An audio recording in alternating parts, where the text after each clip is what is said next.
100 বছর আগের সেই মহামারী, যখন মরদেহ সৎকারেরও লোক ছিল না। 1 শতাব্দী আগে 1918 সালে বিশ্ব এক ভয়াবহ মহামারীর সম্মুখীন হয়েছিল, স্প্যানিশ ফ্লু। এটি ছিল ইতিহাসের অন্যতম প্রাণঘাতী মহামারী, যা মাত্র 2 বছরে বিশ্বজুড়ে প্রায় 5 কোটি মানুষের প্রাণ কেড়ে নেয়। বাংলাদেশ, তৎকালীন ব্রিটিশ ভারতের অংশ, সহ পুরো উপমহাদেশেও এই মহামারীর ভয়াবহ প্রভাব পড়ে। মানুষ এত দ্রুত মারা যাচ্ছিল যে অনেক স্থানে মরদেহ সৎকারের লোকও পাওয়া যাচ্ছিল না। হাসপাতাল, রাস্তা, এমনকি বাড়ির উঠোনেও লাশ পড়ে থাকত। কবরস্থান ও শ্মশানে জায়গার অভাব দেখা দিয়েছিল, ফলে অনেক জায়গায় গণকবর খোঁড়া হয়। এই ফ্লু প্রথম বিশ্বযুদ্ধের সময় ছড়িয়ে পড়ে এবং যুদ্ধফেরত সৈন্যদের মাধ্যমে ভারতীয় উপমহাদেশে আসে।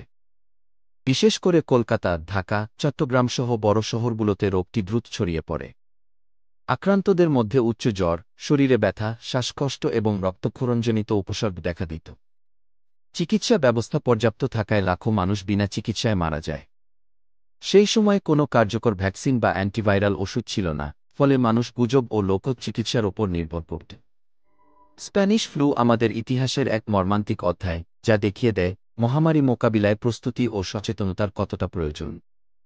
যে কোনো বিষয়ে জ্ঞান অর্জনের জন্য বা আপনি কোনো বিষয়ে ভিডিও দেখতে চান তা কমেন্টে লিখুন, আমরা সে বিষয়ে নেক্সট ভিডিও বানাবো ইনশাআল্লাহ।